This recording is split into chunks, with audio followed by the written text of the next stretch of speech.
God can manifest in a man, in a human being. Some of my Muslim brothers and sisters say, oh, this is blasphemy. I say to you, oh, be still. Oh, read deeper. Oh, come to understanding. In this Quran, the Messiah, Jesus, the son of Mary, is not a prophet. There is a Jesus that was only a prophet, but the Messiah is not a prophet. He's more than a prophet. And from the Christian perspective, you diminish Jesus when you say that Jesus was only a prophet. From the Christian perspective, he's more than a prophet. Now look, the prophets had knowledge. The prophets had insight. The prophets did not necessarily have great powers except as given by God. The Messiah is a man of extraordinary power. Listen to how the Quran describes him. The Quran says of the Messiah that he will speak wisdom from the cradle and from old age. And when he is old, he'll speak wisdom. That's extraordinary, isn't it? Yes, sir. Because children are not known to be wise. That's right. But children come into wisdom at the age of what we call maturity. Right. But not this one. This one will speak wisdom from the cradle and from old age. He's just going to continue in wisdom. Look what the Quran says of him. Not only will he speak wisdom from the cradle, but he will open the eyes of the blind, make the deaf hear, and the dumb speak by Allah's permission.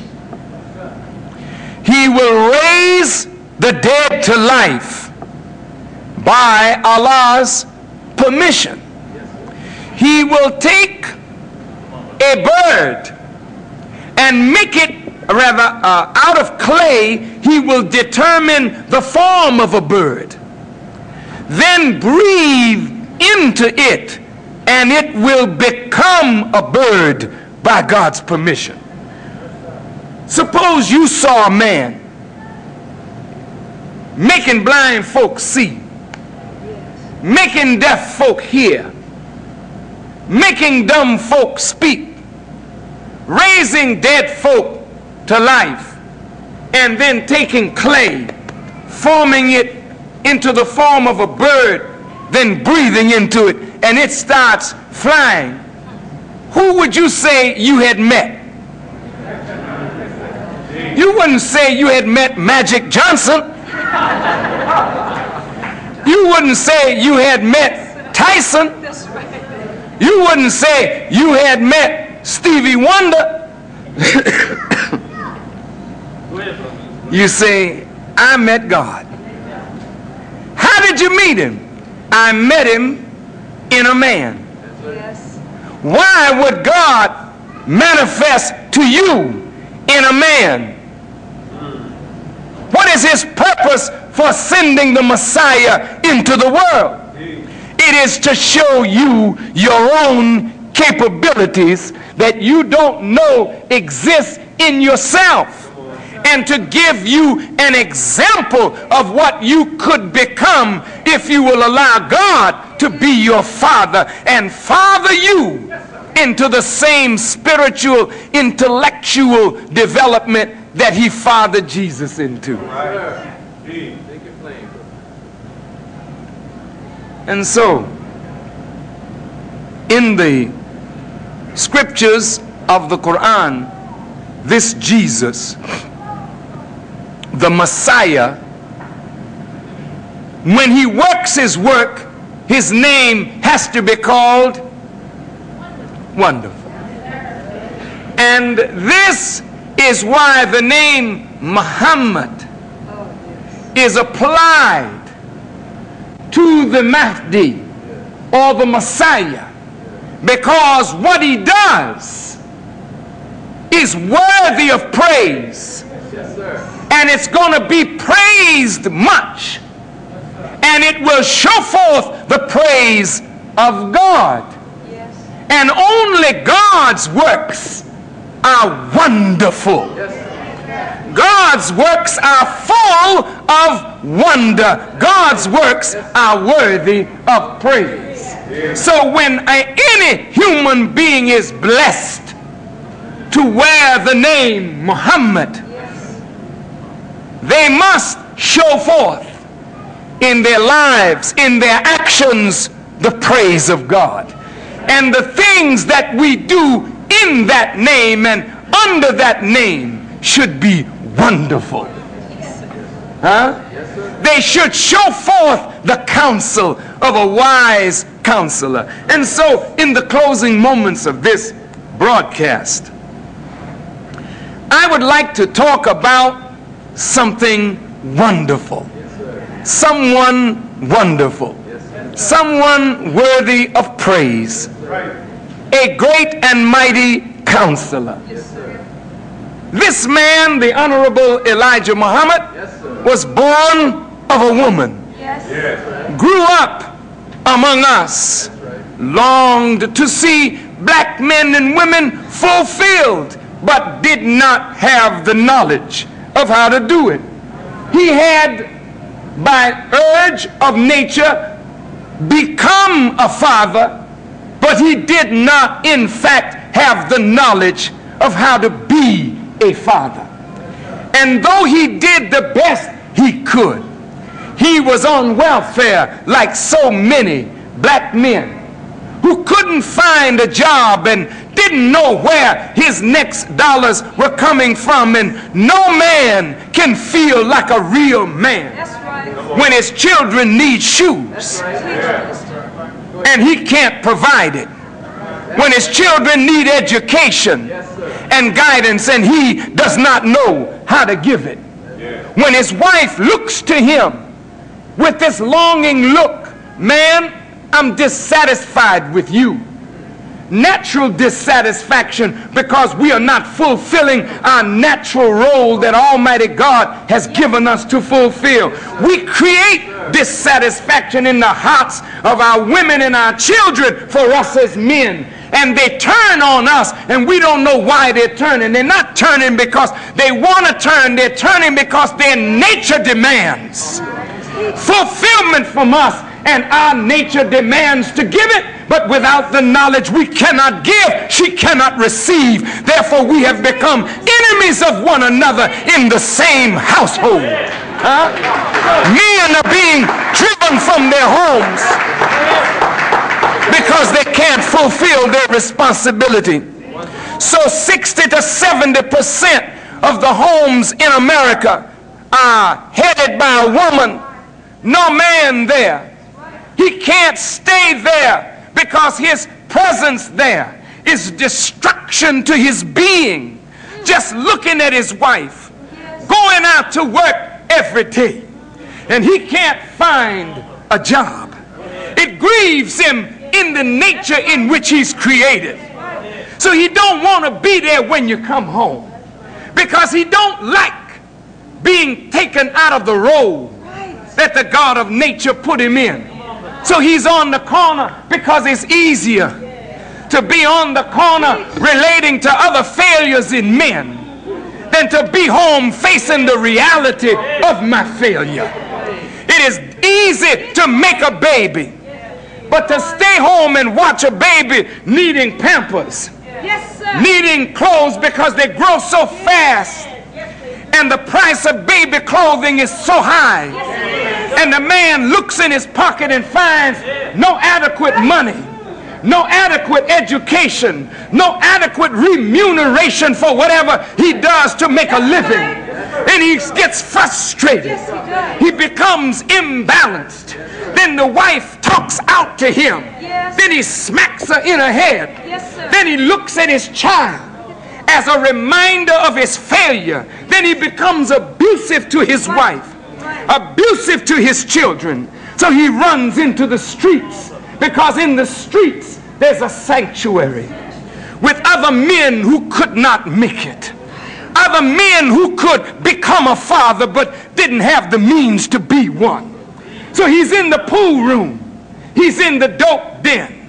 He's in the prisons tonight, languishing because he didn't know a father. He became one but didn't know how to be one. And the wives are cursing the memory of his name, cursing the day that they had intercourse, cursing the time of her pain in labor, cursing the child that she produced for him, from him. So death is over the black community. The black community is in need of a savior, a redeemer, a reconciler, a wonderful counselor. The black man needs a father. And so I thank Allah. I thank him night and day for his coming in the person of Master Farad Muhammad. I thank him. What do you mean he came in the person? The flesh and the blood is that which is limited. It is begotten and it begets. But the wisdom of God is not begotten, nor does it beget. It is not a physical thing. But in Master Farad Muhammad was a body of knowledge, was guidance, and the germ of the true religion. And he gave it to the Honorable Elijah Muhammad. I grew up without a father. I had a wonderful mother, but no father. No male till I could look to. Till I met the Honorable Elijah Muhammad, I found a man to be my father in the place of my father. I found a man that even though I was 1,000 miles away from him, I could drink from the fountain of his knowledge to develop me, to nurture me, to foster what the Creator had put within me. So when I stand before the world today, the world got to bear witness. Who is that boy's father?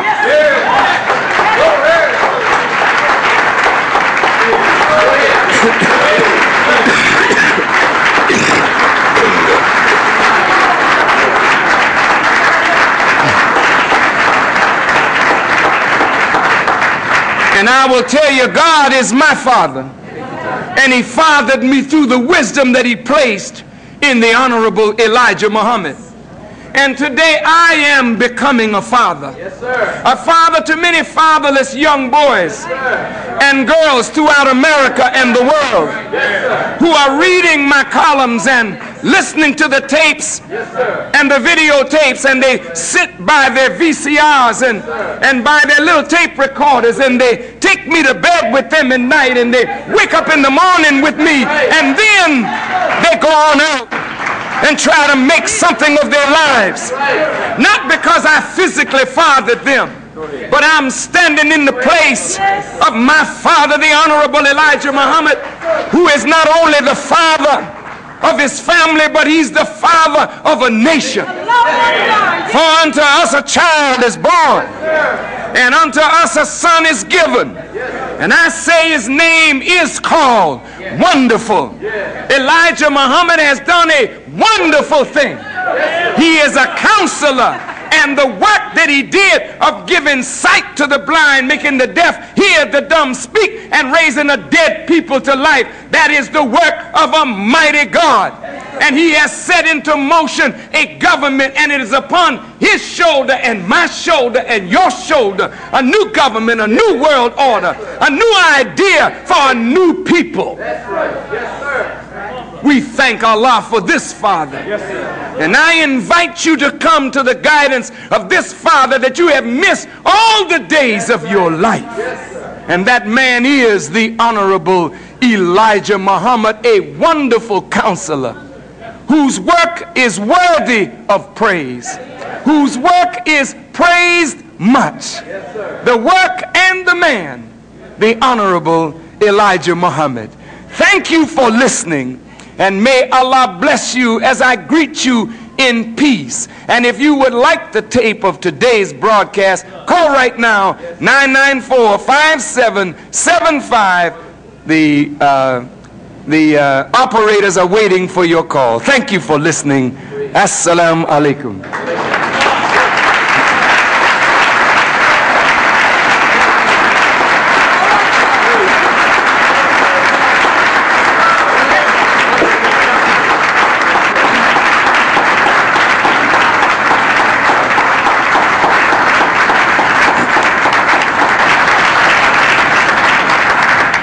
I'm very glad to be back.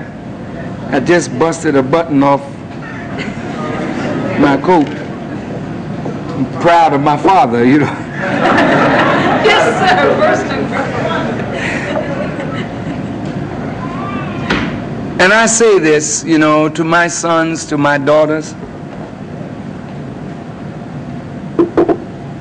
I wasn't always present, because the Honorable Elijah Muhammad gave me some instructions. And he told me, don't worry about my family, that Allah would take care of them, but that I should get on with this mission. I may have misunderstood aspects of that and become somewhat imbalanced.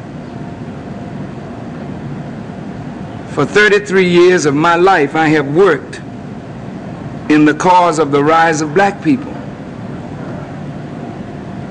And in being gone all the time, my own children missed the physical father, you see. They missed that hands-on daddy. I'm sure the children of the Honorable Elijah Muhammad had that same experience, missing the hands-on relationship of a father. I am not ashamed to admit that I don't think my children and I ever spent the kind of time that some fathers spend with their children, playing ball, or my throwing a football to them, or taking them out in the park and running them around the track. The weight of a mission was so heavy on my mind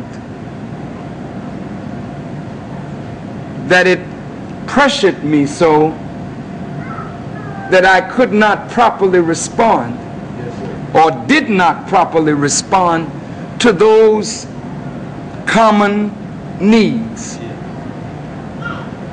In the absence of Louis Farrakhan as a father, my children, like the children of the Honorable Elijah Muhammad, had to have a tremendous mother.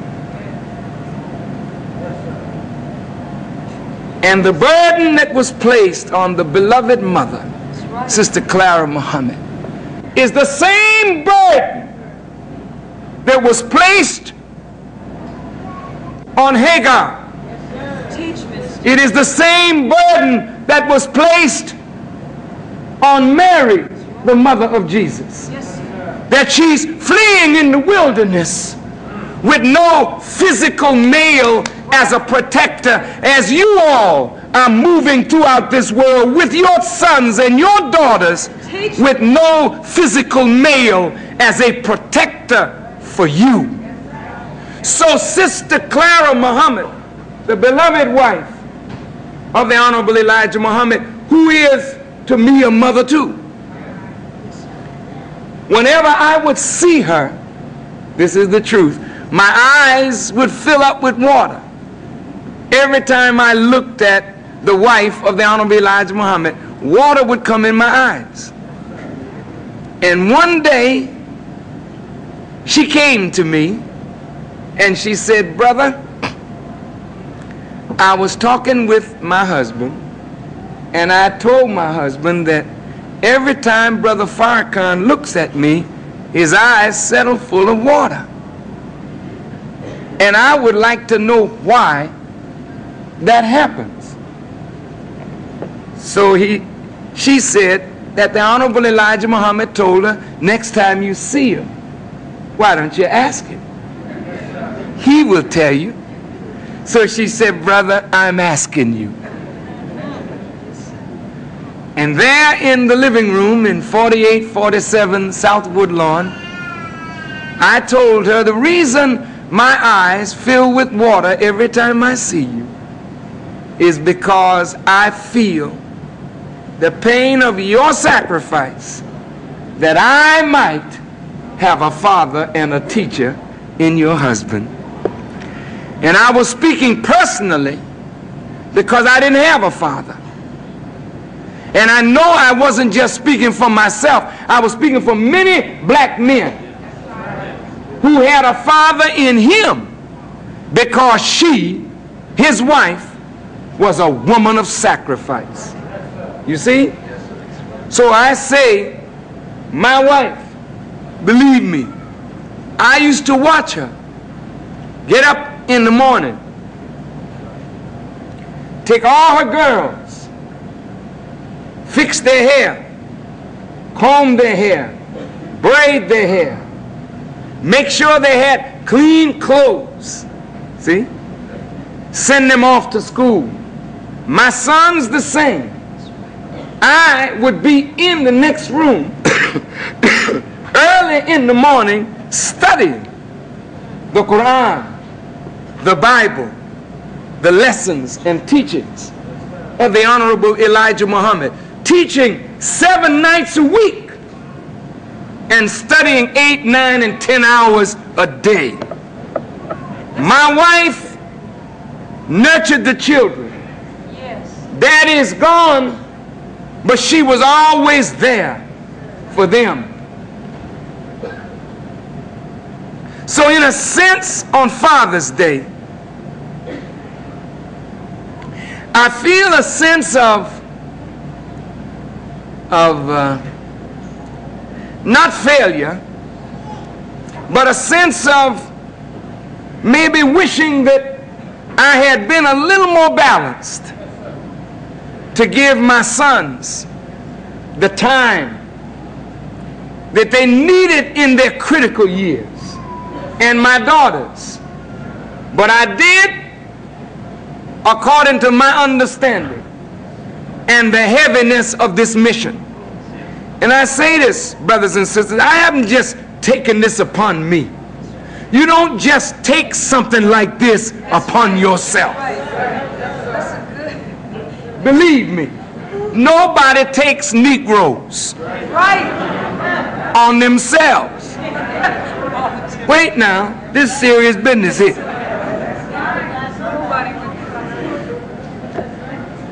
I'm not trying to be funny. If you're just a preacher, listen, if you're just a preacher, you can take preaching on yourself, but you cannot take the burden of reform and making a people fit for God's service. You don't take that on yourself. Whenever you are compelled to do that, the compelling force is a force bigger than yourself. So that mission could not be given to me by my mother, and it couldn't be given to me by my father. Even the Honorable Elijah Muhammad couldn't give it to me. He may want it for me, but he couldn't give it to me. He couldn't give me the mind and the will and the spirit and the determination and the courage to do it. Only God could do that. He couldn't allow me, he couldn't make me stay with you when I'm hurt and in pain and hated for what I'm doing. He couldn't make me go on. Only God can do that. Do you understand what I'm saying? So I say that I thank Allah for the Honorable Elijah Muhammad, because in him I found the father that I never had. And as I told my son a few weeks ago when we had a conversation over being a father, I said, son, I said, there are young people all over America today that see me as their father. Yes, sir. There are young men, as I talk to you now, in prison cells, reading and feeding from a word that the Honorable Elijah Muhammad gave me to give to them. And they write me as their father. This is true.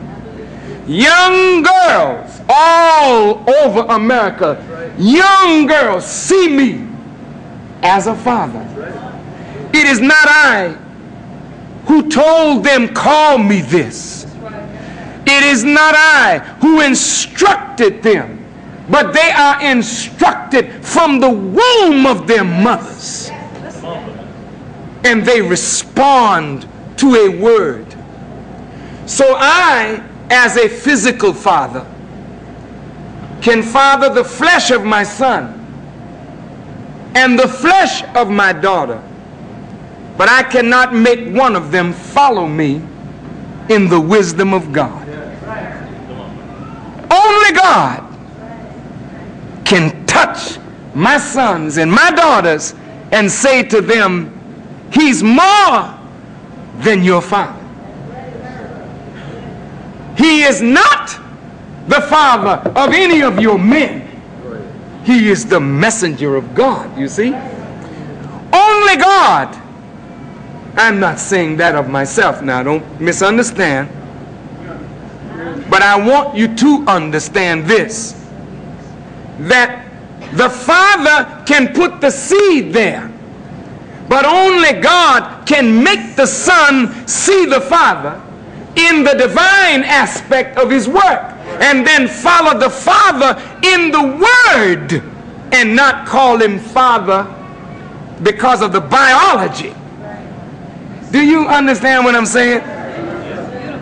My sons will always recognize me as their biological father. My daughters will always recognize me as their biological father. Well, that's my father. But they will never find comfort in a relationship with me as a father until they see me as their father in the divine essence of the word that comes from my lips. And I say this deeply and humbly to the children of the Honorable Elijah Muhammad, whom I love, all of them. He fathered their physical flesh, and he taught them as best he knew from what he was taught. But only Allah can touch that word in them, and they will see the Father now elevated on another level. Tears came out of my eyes this morning as I listened to Sister Ava on what's the name of the program? Sunday Morning Live with Aunt Cribs. I was proud of her as she represented the message of the Honorable Elijah Muhammad. But then at the end of the program, Imam Warithuddin Muhammad, the son of the Honorable Elijah Muhammad, was also on the radio. And I went out and I drove for 4 hours this morning. From early morning I drove. I just got in the car and was just driving and taking in the atmosphere, the air, and trying to see if I can help my lungs to feel a little better. And thanks to Allah, I've only coughed a few times today. You know, but as I heard the Imam, the water roll down my eyes, because he said these words. A questioner called and said, Imam Muhammad, would you teach us on the oneness of God and the messenger and your father, Elijah Muhammad, as a messenger of God? Brother Farrakhan has said recently that you are very deeply profound in the spiritual teachings of the Quran. Something like that. I thought she was trying to get him to say that her father was no messenger, you know, was not this, that, or the other, and then teach the oneness of God and, you know, the prophets. But the Imam answered her, I'm not quoting him perfectly, but he said, this is too much question to answer in so short a time. But the words that brought the water from my eyes was, he said, God is always moving, always coming with his justice. In other words, God is always coming to give justice to the oppressed. He's always coming. And he said that, and then went right from that into the presence of his father. And he said, I saw my father one way yesterday, but my father is bigger to me now than the way I saw him yesterday. My father is bigger to me than what he was yesterday to me. My sons and my daughters who grow up in a house with their father, you see him put on his pants